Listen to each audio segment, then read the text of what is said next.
नमस्कार, मैं शारदा पांडे आसान ज़िंदगी के इस एपिसोड में आपका स्वागत करती हूं। जैसा कि मैं पिछले वीडियो में आपको कलश स्थापना करना बताई हूं, तो हर पूजन में कलश स्थापना होता है, तो आप कलश स्थापना कर लेना वीडियो को देख के। आज मैं आपको पूजा बताऊंगी, तीजा का व्रत जो भी उसका विधि होता है, मैं आपको विधिवत बताने जा रही हूँ। सबसे पहले मैं आपको व्रत कथा बता देती हूँ तीजा का। भगवान शिव, माता पार्वती अपने संपूर्ण परिवार के साथ कैलाश पर्वत पर विशाल वट वृक्ष के नीचे बैठे हुए थे। उनके परिवार में नंदी, श्रृंगी, भृंगी, वीरभद्र, भगवान गणेश सब विराजमान थे। माँ पार्वती शुभ अवसर देख के भगवान शिव से प्रश्न करती हैं कि भगवान शिव, हमने ऐसा क्या पुण्य किया था, क्या जप तप और दान किया था जो आप जैसे पति की प्राप्ति हुई। भगवान शिव मंद मंद मुस्काते हुए माँ पार्वती से बोले, हे प्रिय, तुम हर कुछ जानते हुए भी अल्पज्ञों की तरह हमसे प्रश्न मात्र इसलिए कर रही हो कि जग का कल्याण हो। तो तुम्हारे इस प्रश्न का मैं उत्तर देता हूँ। सब जितने यहाँ उपस्थित हैं ध्यान देकर सुने।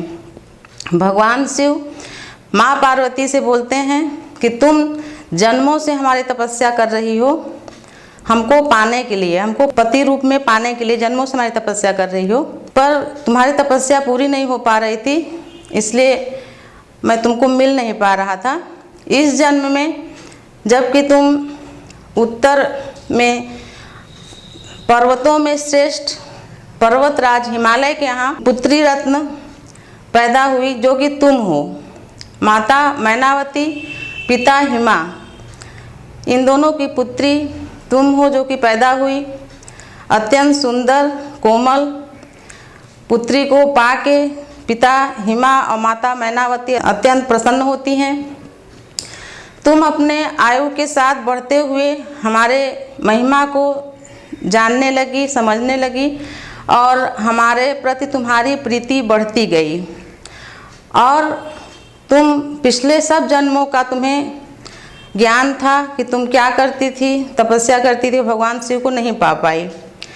तो तुम इस जन्म में भी हमारे लिए तपस्या करती रही महल में, और करते करते ही ऐसा एक अवसर आया कि नारद जी भगवान श्री हरि विष्णु जी का रिश्ता लेकर तुम्हारे लिए, भगवान श्री हरि विष्णु जी का रिश्ता लेकर तुम्हारे माता पिता के पास आए और तुम्हारे माता पिता से बोले कि भगवान श्री हरि विष्णु का मैं रिश्ता लाया हूँ तुम्हारी पुत्री पार्वती के लिए।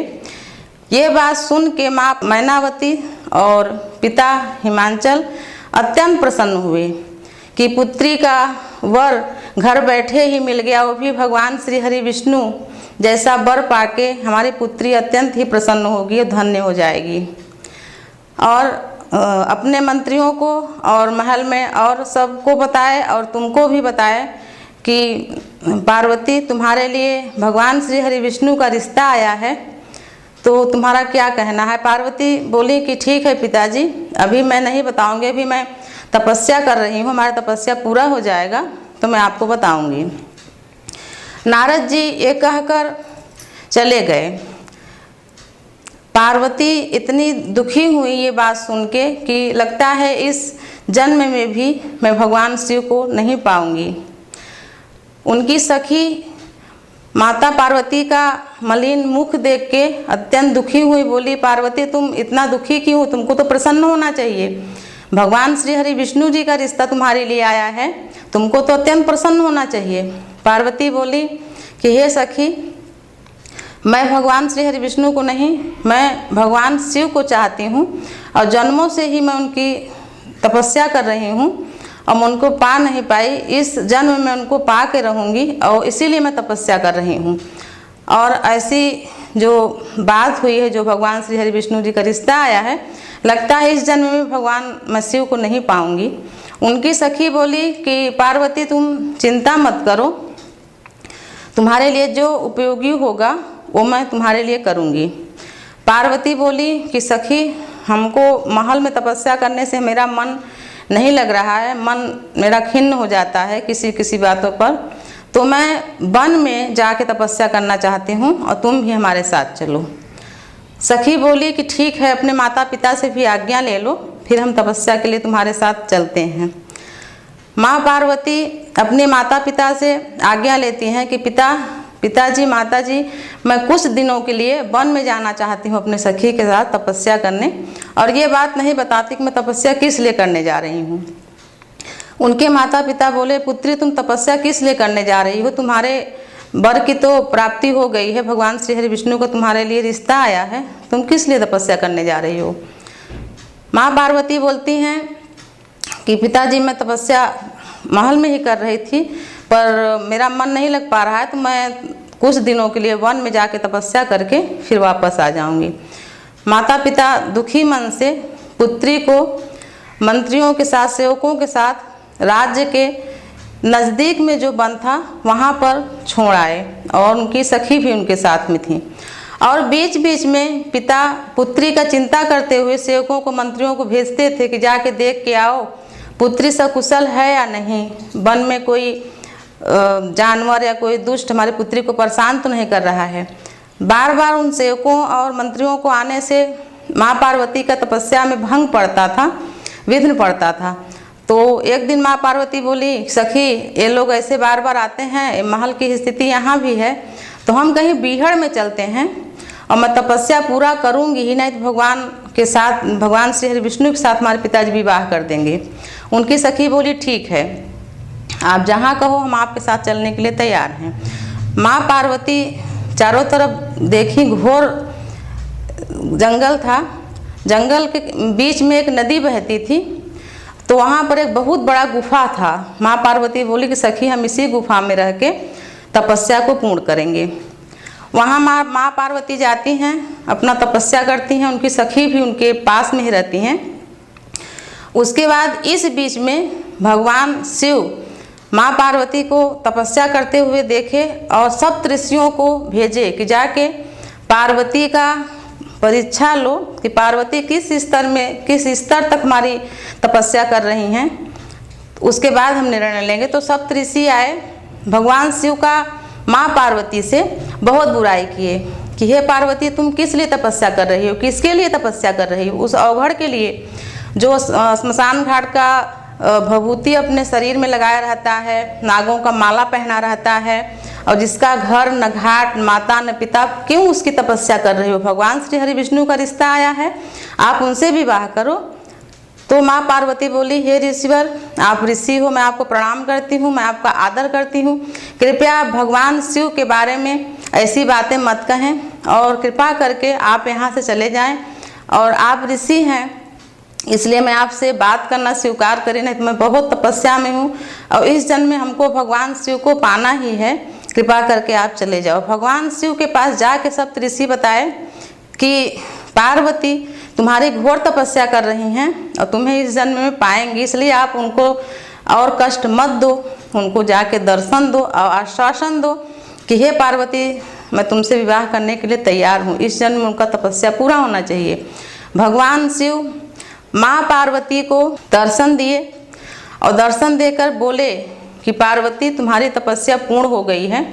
ये तिथि यही 30 तिथि थी जिस दिन भगवान शिव माँ पार्वती को दर्शन दिए थे। ये तिथि हरतालिका व्रत इसी तिथि को मनाई जाती है। भगवान शिव बोले पार्वती तुम्हारा तपस्या पूरा हो गया, अब तुम महल को जाओ और अपने माता पिता से बोलना कि शुभ अवसर देख के तुम्हारा विवाह हमारे साथ कर दें।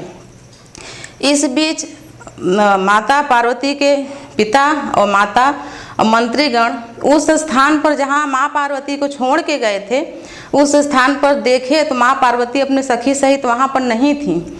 इस बात से पिता हिमाचल और मंत्रीगण और सेवक बहुत ही दुखी हुए और पूरे जंगल में माँ पार्वती और उनकी सहेली को खोजे, वो नहीं मिली। पिता अचेत हो गए, अत्यंत दुखी हो गए कि हमारी पुत्री को न जाने कौन दुष्ट उठा ले गया या जंगली जानवर हमारी पुत्री को खा गया, हमारी पुत्री कहाँ है, ऐसा मन में कल्पना करके पिताजी उनके अचेत हो गए। तो मंत्रीगण सेवक जन उनको चेतना में लाए। ढूंढते ढूंढते वो नदी किनारे पहुँचे। पिता और सेवक और सब मंत्रीगण माँ पार्वती जो पूजा करी थी भगवान जी का, उस पूजा की सामग्री को, शिवलिंग को नदी में विसर्जन करने आई थी।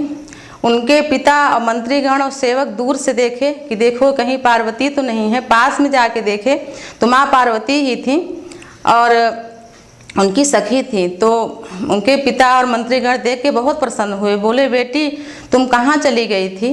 तुम्हारी माता अत्यंत ही दुखी हैं और वो ऐसा लगता है कि प्राण ही त्याग देंगी। तुम चलो अपनी माता को प्राण दान दो। पुत्री बोली, ठीक है पिताजी, हमारा तपस्या भी पूरा हो गया है, मैं तो महल को आ ही रही थी, हम चलेंगे महल को। उनकी सखी बोली कि महाराज ये महल को चलेंगी पार्वती, पर ये भगवान विष्णु से शादी नहीं, भगवान विष्णु से विवाह नहीं करेंगी।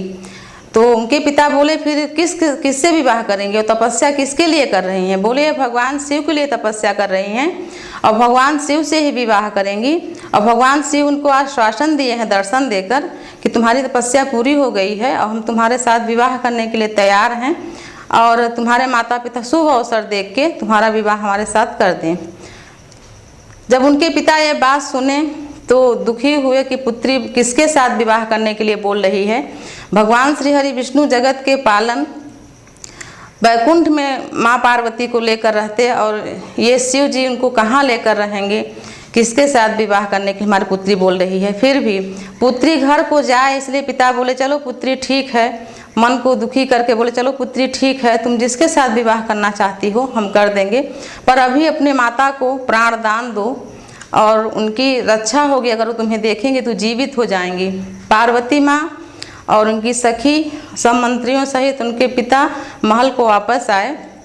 उनकी माँ बहुत प्रसन्न हुई, पर ये जान के दुखी भी हुई कि हमारी पुत्री भगवान शिव के लिए तपस्या कर रही है, जिनका न घर है न परिवार है और नागों का माला लपेटे रहते हैं गले में और भभूति लगाए रहते हैं, स्मशान घाट में विचरते रहते हैं। और हमारी पुत्री कोमल राजकुमारी है, वो कहाँ रहेगी? फिर भी पुत्री बोली कि अगर आप हमारा विवाह भगवान शिव से नहीं करेंगे तो हम फिर तपस्या करने चले जाएंगे वन में। माँ पार्वती के माता पिता बहुत दुखी हुए, फिर भी पुत्री के कल्याण के लिए बोले, पुत्री तुम्हारा जिसमें कल्याण है हम वही करेंगे। तो नारद जी को बुलाया गया कि हे नारद जी, आप भगवान श्री हरि विष्णु के लिए नहीं, भगवान शिव के पास जाइए और बताइए कि हमारी पुत्री उनसे विवाह करना चाहती है और उनका क्या कहना है, तो हम विवाह की तैयारी करके पुत्री का विवाह भगवान शिव के साथ कर देंगे। नारद जी भगवान शिव के पास गए और बोले कि पार्वती का तपस्या पूर्ण हो गया है, आपको वर रूप में पाना चाहती है, तो आप क्या कहते हैं? शिव जी बोले कि पार्वती को पहले भी आश्वासन दे चुका हूँ, शुभ अवसर देख के उनके माता पिता हमसे विवाह कर सकते हैं। फिर नारद जी वहाँ आते हैं, क्योंकि ये तीज जो है भाद्रपद में पड़ता है, भादो मास में शुक्ल पक्ष की तृतीया पर, तो इस तिथियों पर विवाह होते नहीं हैं। इसलिए ये आपके भक्तों की जानकारी के लिए मैं बता दूं कि भगवान शिव का विवाह हुआ कब था। ये सब तिथि बीत जाने के बाद फागुन महीने में कृष्ण पक्ष में जो चतुर्दशी और त्रयोदशी जब एक साथ पड़ता है तो महाशिवरात्रि मनाई जाती है। इस तिथि में भगवान शिव और माता पार्वती का विवाह हुआ था। और जो हम आम भाषा में रोका बोलते हैं या जो हम सगाई वगैरह करते हैं, तो हम इस जो तिथि था ये तृतीया तीजा का, इसमें रोक दिया गया था कि भगवान शिव और माता पार्वती का विवाह होगा और कहीं इनका विवाह नहीं होगा। इसको रोका बोलते हैं, कहीं और भी कुछ बोलते होंगे। तो विवाह तय हो गया था और फागुन महीने में शिवरात्रि के जो पर्व हम मनाते हैं, ये भगवान शिव और माता पार्वती का विवाह उत्सव मनाते हैं। तो उसके बाद विवाह उनके माता पिता कर देते हैं और माँ पार्वती और भगवान शिव कैलाश पर्वत पर अपने परिवार सहित रहने लगते हैं। माँ पार्वती फिर प्रश्न करती हैं भगवान शिव से कि भगवान शिव आप बताइए, ये तो हमारा व्रत हुआ, इस व्रत की विधि जो और स्त्रियां हैं जग की उनके लिए बताइए कि कैसा और कब क्या क्या करना चाहिए। भगवान शिव बोले कि हे उमा, हे पार्वती, इस व्रत का जो भी स्त्री संकल्प कर ले और संकल्प करने के बाद अगर जो भी स्त्री इस व्रत का संकल्प करने के बाद अन्न खाती है वो सुकरी सुअर का जन्म पाती है। जो स्त्री इस व्रत का संकल्प करने के बाद मीठा खाती है तो वो चींटी का जन्म पाती है।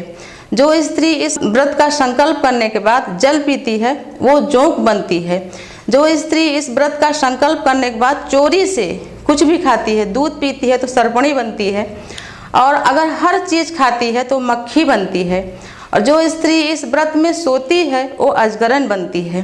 क्या है कि लोग व्रत में, मान लो किसी कन्या का विवाह हुआ और वो व्रत नहीं रहना चाहती, ससुराल में आई, बाकी सब लोग रह रहे हैं, तो उसको भी बोला जाता है कि तुम भी व्रत रहो। अनमने मन से व्रत रहती है और व्रत दिखाने के लिए तो रह जाती है पर वो खा लेती है, उससे रहा नहीं जाता है, वो खा लेती है।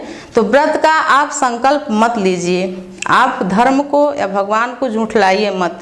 आप बोल दीजिए कि हमको व्रत नहीं रहना है, आप मत रहिए। व्रत का संकल्प लेकर या झूठा दिखाओ करके व्रत रहने के महापाप होता है। तो भगवान शिव माता पार्वती से बताते हैं कि व्रत का संकल्प लेने के बाद जो स्त्री ये करती है तो वो बार बार वैधव्य को प्राप्त होती है, उसको बार बार पुत्र शोक मिलता है। तो ऐसा नहीं करना चाहिए, वो दरिद्रिणी हो जाती है, वो तमाम रोगों से घिर जाती है। तो ये व्रत का संकल्प लेने के बाद ये सब नहीं करना चाहिए। सौभाग्यवती औरतों को इस व्रत को जरूर करना चाहिए। जो कुंवारी कन्याएं हैं वो अच्छा दीर्घायु पति पाने के लिए, संपन्न और स्वस्थ पति पाने के लिए ये व्रत कर सकती हैं। कुंवारी कन्याएं भी ये व्रत कर सकती हैं और उसी विधि से कर सकती हैं जैसे सौभाग्यवती स्त्रियां इस व्रत को करती हैं। तो उन कुंवारी कन्याओं को सुंदर दीर्घायु संपन्न वर मिलता है। भगवान शिव माँ पार्वती से ये वार्तालाप किए जग कल्याण के लिए। तो भगवान शिव और माता पार्वती का ये जो वार्तालाप था जग कल्याण के लिए, ये कथा है। कथा के बाद आप भगवान शिव की आरती गाएं, पूजन करें, और इसके बाद मैं आपको पूजन विधि बताती हूँ। तब तक के लिए नमस्कार।